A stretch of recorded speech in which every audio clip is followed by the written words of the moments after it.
Debout, Niger debout. Bonjour tout le monde. Je viens de lire sur les réseaux sociaux que c'est la France qui cherche à imposer Bazoum.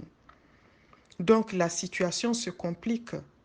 Si ça se trouve, même le président Mahamadou Issoufou et la CENI, si ça se trouve, qu'ils sont aussi coincés parce que c'est le choix de la France.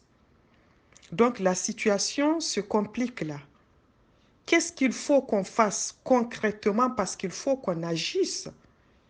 Il faut que le monde entier le sache, que la France exploite le pétrole, l'uranium du Niger depuis des années et des années.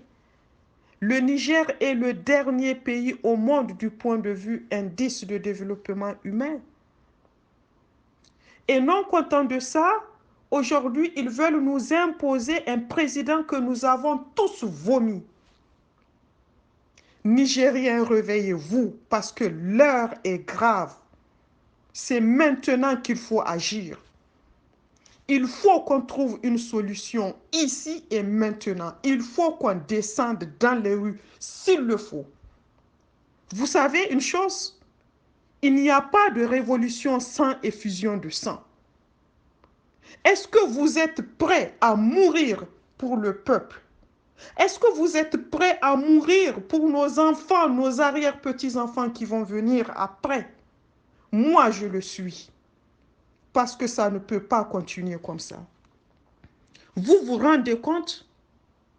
Le français n'a jamais respecté le Niger. Ils n'ont jamais respecté les Nigériens. Vous savez pourquoi? Parce que les Nigériens ont eu leur indépendance sans aucune lutte. Quand ils parlent du Niger, ils disent souvent, c'est un peuple qui a eu son indépendance en toute paresse. Eh bien, les Nigériens, le moment est venu maintenant de se cendre les reins et de descendre dans les rues et de dire non à la France. Que pensez-vous, mes frères et sœurs, de ce que les Maliens ont fait? Si les Maliens l'ont fait, les Nigériens aussi pourront le faire. Si les Burkinabés l'ont fait, les Nigériens pourront le faire aussi.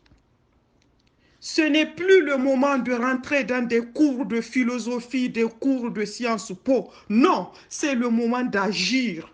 C'est maintenant que nous devons agir partout où nous sommes. La France doit s'occuper de ses fesses. Je viens de contacter les Gilets jaunes. J'ai expliqué le problème pour qu'on rende public le problème. Voici ce que nous allons faire. Je vais parler en toute liberté parce que je sais que je suis dans le groupe des personnes qui partagent la même opinion que moi. Ils m'ont demandé d'envoyer les photos du président élu et les photos du président vomi, du candidat vomi plutôt. Il faut dire candidat, il ne faut pas dire président. Donc, si quelqu'un peut faire un montage, qu'il me note les noms, moi, je serai prête à les dispatcher, à les envoyer pour que l'opinion internationale soit au courant. J'ai envoyé un courrier à la RFI et j'attends qu'il me rappelle parce qu'il faut qu'on parle. Vous savez, ces gens se sont préparés depuis très longtemps du point de vue communication internationale. Maintenant, il paraît comme le président, le candidat favori, alors qu'il n'en est rien. Il paraît partout comme le candidat favori. Méfiez-vous de la RFI, méfiez-vous de la France 24 parce que ce sont des outils de l'impérialisme, ce sont les outils des esclavagistes. Méfiez-vous, dites à vos parents de ne plus écouter ces informations parce que ce sont des médias qui sont utilisés tout simplement pour nous rendre encore esclaves, plus esclaves. Je vais vous dire une chose, vous savez, il ne faut pas voir Mahamadou Issoufou venir vociférer, injurier les Nigériens devant les Français. Il tremble. Il tremble devant les Français.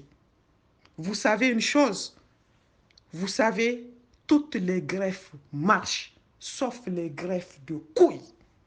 Il n'en a pas, lui. Il a beau essayer de se les faire